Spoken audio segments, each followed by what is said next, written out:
আসসালামু আলাইকুম। তোমাদের মাত্র ২ দিন পরেই হচ্ছে আইসিটি পরীক্ষা। আইসিটির জন্য আমাদের যেই টপিকগুলো মাস্ট পড়তে হবে সেগুলো আমি দেখো তোমাদের জন্য লিখেছি।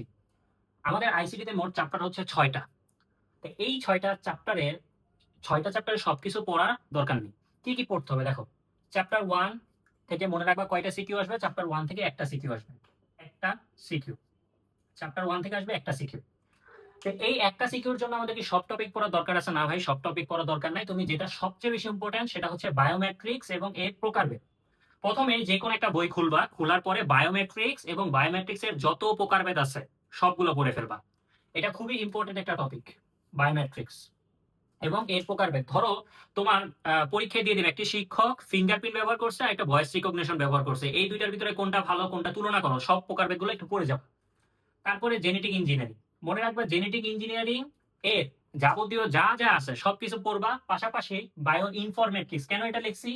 কারণ জেনেটিক ইঞ্জিনিয়ারিং ও বায়োলজির সাথে রিলেটেড, বায়ো ইনফরমেট্রিক্সও বায়োলজির সাথে রিলেটেড, যার কারণে এটা একসাথে দিয়ে দিতে পারে পরীক্ষার হলে। তারপরে পড়বা হচ্ছে ন্যানো টেকনোলজি, খুব important. Virtual reality, VR, virtual reality এবং বর্তমানে আর্টিফিশিয়াল ইন্টেলিজেন্স, এটা খুব ইম্পর্টেন্ট, কৃত্রিম বুদ্ধিমত্তা। তাহলে ভার্চুয়াল রিয়েলিটি যখন পড়বা, আর্টিফিশিয়াল ইন্টেলিজেন্সটাও তখন পড়ে ফেলবা। তারপরে পড়বো হচ্ছে রোবোটিক্স, ক্রায়োসার্জারি। তাহলে আমরা কি কি পড়বো? জেনেটিক ইঞ্জিনিয়ারিং এর সবকিছু, প্লাস ইনফরমেট্রিক্স, বায়োমেট্রিক্স এবং এর প্রকারভেদ, তারপর nano technology, virtual reality, artificial intelligence, robotics, আর সবার লাস্টে জাস্ট একবার পড়ে যাবা, সেটা হচ্ছে ক্রায়োসার্জারি। খুব একটা ইম্পর্টেন্ট না। তাহলে তুমি দেখবে যে চ্যাপ্টার 1 এর একটা সিকিউ অ্যান্সার করতে পারতো। আগে এই টপিকগুলো পড়ে ফেলবা, পড়ে ফেলার পরে জাস্ট এই বোর্ডের সিকিউ গুলো দেখবা, একদম ইজি। চ্যাপ্টার 2 থেকে একটা সিকিউ আসবে। চ্যাপ্টার 2 থেকে আসবে একটা সিকিউ। কি কি সিকিউর জন্য পড়বা? এই চ্যাপ্টার 2 প্রচুর বড় একটা চ্যাপ্টার। তুমি যদি নরমালি বই থেকে খুলে পড়া শুরু করো, দেখবা যে পরীক্ষার সময় আর শেষ হবে না। এত কিছু পড়ার দরকার নাই। যেই যে ইম্পর্টেন্ট টপিকগুলো আছে সেগুলো দেখো।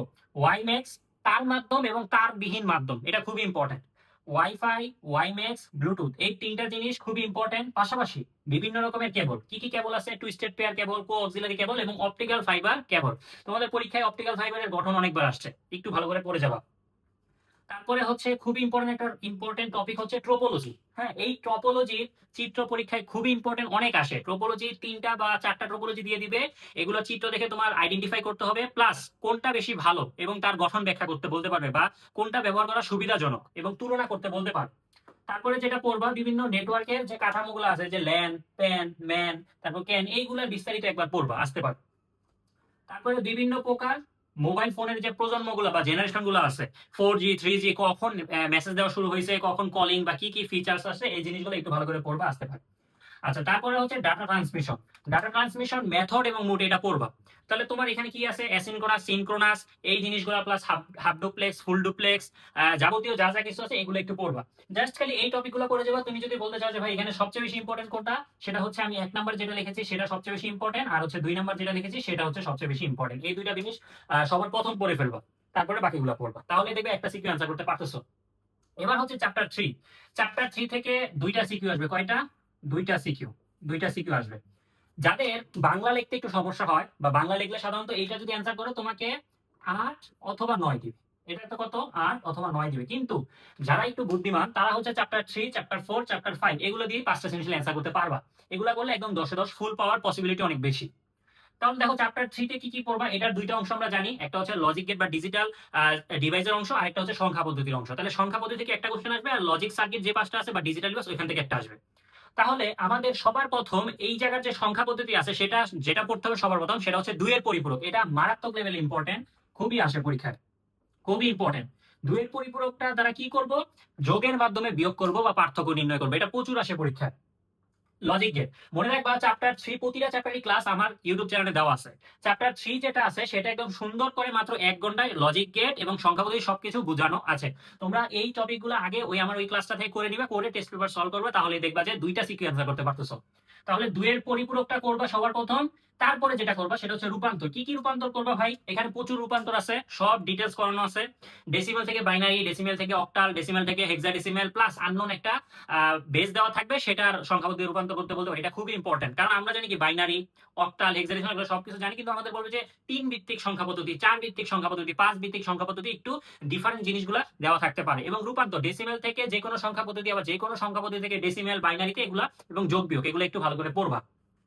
এটা হচ্ছে একটা সিকিউ আসবে এখান থেকে, এই যে এই টপিকটা থেকে। এবার হচ্ছে এই দুইটা টপিক থেকে একটা সিকিউ আসবে। কি কি? তারপরে টপিক হচ্ছে লজিক গেট। আমরা এখানে কি কি লজিক গেট পড়ছিলাম? আমরা এখানে মৌলিক গেট পড়ছিলাম আর যৌগিক গেট পড়ছিলাম। ন্যান্ড গেট, তারপর নর গেট, তারপরে হচ্ছে অর গেট, তারপর ডিফারেন্ট কাইন্ড অফ যে গেটগুলো আছে সবগুলো আমরা মোটামুটি পড়েছিলাম। এই গেটগুলো দিয়ে কি আসবে? ফার্স্ট অফ অল একটা ফাংশন দেওয়া থাকবে, সেটা সরলীকরণ করতে বলতে পারে, এবং সরলীকরণ করার পরে সেটা ন্যান্ড গেট এবং নর গেট দ্বারা বাস্তবায়ন করতে বলতে পারে। এই যে ন্যান্ড গেট আর নর গেট, ন্যান্ড গেট এবং নর গেট দ্বারা বাস্তবায়ন করতে পারে, কারণ এগুলো হচ্ছে ইউনিভার্সাল গেট বা সার্বজনীন গেট। এটা দ্বারা সকল গেট বাস্তবায়ন করা যায় বা সকল ফাংশন বাস্তবায়ন করা যায়। ন্যান্ড গেট এবং নর গেট যে বাস্তবায়ন দ্বারা বাস্তবায়ন, এটা মারাত্মক লেভেলে ইম্পর্টেন্ট, খুবই ইম্পর্টেন্ট। আর সরলীকরণ আমার ওই ভিডিওতে দেওয়া আছে, মাত্র 4টা সূত্র মনে রাখলে সকল সরলীকরণ তুমি পারবা। আচ্ছা, এইটা গেল। এটার সাথে আর কি কি পড়বো ভাই? এটার সাথে সত্যক সারণীটা কিভাবে করে সেটা একটু শিখবা। তারপরে বলছে হাফ এডার এবং ফুল এডার, এটা খুব ইম্পর্টেন্ট। হাফ এডার কে মৌলিক গেট অথবা ন্যান্ড গেট নর গেট দ্বারা বাস্তবায়ন আসতে পারে। আর ফুল এডার কি? ফুল এডার কেও বর্তমানে ন্যান্ড গেট এবং নর গেট দ্বারা বাস্তবায়ন আসতে পারে, এবং এর সাম এবং ক্যারি এই জিনিসটা শিখবা। আরেকটা বিষয় হচ্ছে হাফ এডার দ্বারা ফুল এডার বাস্তবায়ন। কি? হাফ এডার দ্বারা ফুল এডার বাস্তবায়ন, এটা পরীক্ষায় খুবই আসে। এবং হাফ এডার এবং তোমার ফুল এডার এটাকে মৌলিক গেট এবং ন্যান্ড এবং নর গেট দ্বারা বাস্তবায়ন আসবে। গেল। তাহলে দেখবে এখান থেকে দুইটা সিকিউ তুমি অ্যান্সার করতে পারতেছো।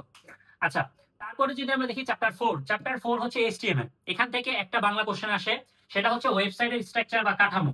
তো এই কাঠামোটার ভিতরে দেখবে টি কাঠামো আছে, লিনিয়ার কাঠামো আছে। এই কাঠামোটা অনেক আসে পরীক্ষায়, চিত্র দিয়ে বলবে যে কোন কাঠামোটা ভালো বা কোনটি সুবিধাজনক, এটা বর্ণনামূলক কোশ্চেন আসতে পারে। প্লাস সবচেয়ে বেশি ইম্পর্টেন্ট যেটা, সেটা হচ্ছে table tag, list tag, image tag. এখানে সবচেয়ে বেশি ইম্পর্টেন্ট হচ্ছে টেবিল ট্যাগ, তারপরে হচ্ছে লিস্ট ট্যাগ, তারপর ইমেজ ট্যাগ, হাইপার লিঙ্ক এবং তোমার সাব আর সুপ। এই ট্যাগগুলো ভালো করে তোমার পরীক্ষার হলে যাওয়ার আগে অবশ্যই করে যেতে হবে। এর ভিতরে টেবিল ট্যাগের ভিতরে লিস্ট ট্যাগ প্রবেশ করে দিতে পারে, ইমেজ ট্যাগ প্রবেশ করে দিতে পারে, হাইপার লিঙ্ক প্রবেশ করিয়ে দিতে পারে, যে কোনো কিছু আসতে পারে এখান থেকে। তাহলে কি একটা সিকিউ আসবে? কয়টা ভাই? একটা সিকিউ। গেল। এবার হচ্ছে চ্যাপ্টার 5 এর জন্য আমি যে ক্লাসটা করেছি সেই ক্লাসটা করলে এনাফ। সেখানে আমাদের কি ফ্লো চার্ট, অ্যালগরিদম এবং সি প্রোগ্রাম, তিনটা জিনিস টপিক আসবে, এবং এখান থেকে আসবে কয়টা সিকিউ? দুইটা সিকিউ। এই দুইটা সিকিউর ভিতরে সবচেয়ে বেশি আসার পসিবিলিটি হচ্ছে ধারা। একটা সিকিউতে কি আসবে? ধারা। এবং সেই ধারাটার ফ্লো চার্ট রাখতে বলতে পারে। ধারাটার অ্যালগরিদম খুব একটা আসে না ধারা, কিন্তু ফ্লো চার্ট বেশি ইম্পর্টেন্ট, ফ্লো চার্ট আসে। এবং লাস্টের কোশ্চেনে বলবে ডু হোয়াইল, তারপরে হোয়াইল লুপ, ফর লুপ, এগুলো দ্বারা কি সি প্রোগ্রাম করতে। তাহলে দেখবে একটা সিনশিয়াল অ্যান্সার করতে পারে। আরেকটা সিনশিয়াল আসতে পারে একটি বছর লিপ ইয়ার নাকি বৃত্তের ক্ষেত্রফল, ত্রিভুজের ক্ষেত্রফল, তারপরে হচ্ছে ফারেনহাইট থেকে সেলসিয়াসে রূপান্তর করা, একটি সংখ্যা জোড় নাকি বেজোড়, ধনাত্মক নাকি ঋণাত্মক, এবং গসাগু এবং লসাগু। এই কয়টা জিনিস যদি পড়ে যাও তাহলে চ্যাপ্টার 5 একদম ইজিলি অ্যান্সার করতে পারবে। আচ্ছা, এবার হচ্ছে চ্যাপ্টার 6 এর জাস্ট খালি 3টা টপিক পড়বা। একটা হচ্ছে ডাটা টাইপ, ধরো তোমার নাম, এটা কোন ধরনের ডাটা, রোল, এটা কোন ধরনের ডাটা, জাস্ট খালি বর্ণনা পড়বা, এটা বোর্ড কোশ্চেন করলে এনাফ। তারপর রিলেশনশিপ, এখানে একটা টেবিলের সাথে আরেকটা টেবিলে কি করবে? রিলেশনশিপ তুমি তৈরি করবা। প্রাইমারি কির মাধ্যমে, ধরো 1 to 1, 1 to many, many to 1, তারপর many to many। এই 4টা জিনিস জাস্ট খালি একটু পড়ে যাবা, পরীক্ষা আসতে পারে। আর লাস্ট ওয়ান, সেটা হচ্ছে এসকিউএল কমান্ড। নতুন রেকর্ড তৈরি করতে বা নতুন রো ইনক্লুড করতে, নামের পরিবর্তন করতে, ডাটা চেঞ্জ করতে এই এসকিউএল কমান্ডগুলো একটু পড়ে যাও, শুধুমাত্র বোর্ড কোশ্চেন, আর কিচ্ছু পড়ার দরকার নেই। আচ্ছা, এখন কথা হচ্ছে ভাই, যাদের প্রিপারেশন খুবই খারাপ তারা কি করবা? যাদের প্রিপারেশন খুবই খারাপ তারা পড়বা হচ্ছে চ্যাপ্টার 1। এই যে এখান থেকে একটা সিনশিয়াল অ্যান্সার করতে পারবা। চ্যাপ্টার 2 দুইটা সিনশিয়াল অ্যান্সার করতে পারবা। তারপরে আমি আরেকটা বলবো, সেটা হচ্ছে চ্যাপ্টার 3।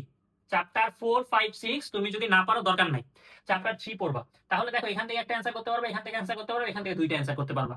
এবং যারা একদম 5টাই অ্যান্সার করবা, তাদের জন্য ভাই কি 5 যদি না পড়তে চাও পড়ার দরকার নাই, চ্যাপ্টার 6টা পড়বা। চ্যাপ্টার 6, কারণ চ্যাপ্টার 6টা খুব সোজা। হয়তো এসকিউএল করার সময় একটু তোমার প্যারা দিবে, কিন্তু এসকিউএল বাদেও এই দুইটা জিনিস খুবই আসে, এবং এসকিউএলটা যদি তুমি একটু প্র্যাকটিস করো তাইলে পারবা। দেখবে চ্যাপ্টার 1 করতে 2 ঘন্টা লাগবে, চ্যাপ্টার 2 থেকে করতে 2 ঘন্টা লাগবে, চ্যাপ্টার 3তে একটু টাইম লাগবে। এটা একটু টাইম দিয়ে করবা, কারণ দুইটা সিনশিয়াল আসবে। এখানে তুমি যদি 4 থেকে 5 ঘন্টা দাও, চ্যাপ্টার 3 কমপ্লিট করা সম্ভব। তারপরে হচ্ছে চ্যাপ্টার 5-এ 4 ঘন্টা দিবা, চ্যাপ্টার 4 যেটা আছে সেটাতে 2 ঘন্টা দিবা, এবং এটাতে 1 ঘন্টা দিলে তুমি পারবা। তাহলে চাচ্ছি যে যারা 100 টার্গেট, তারা অবশ্যই সব পড়বা। যে সিকিউর যে টপিকগুলো পড়ছি এর বাইরে কিচ্ছু আসবে না, প্রশ্ন যতই কঠিন আসুক, কারণ এটা সবকিছু কভার করবে। হয়তো হুবহু কমন আসবে না, কারণ তোমাদের পরীক্ষা এখন আর হুবহু কমন আসে না, হুবহু কমন আসারও কথা না।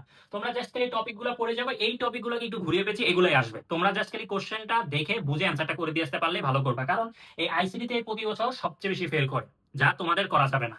আল্লাহ হাফিজ।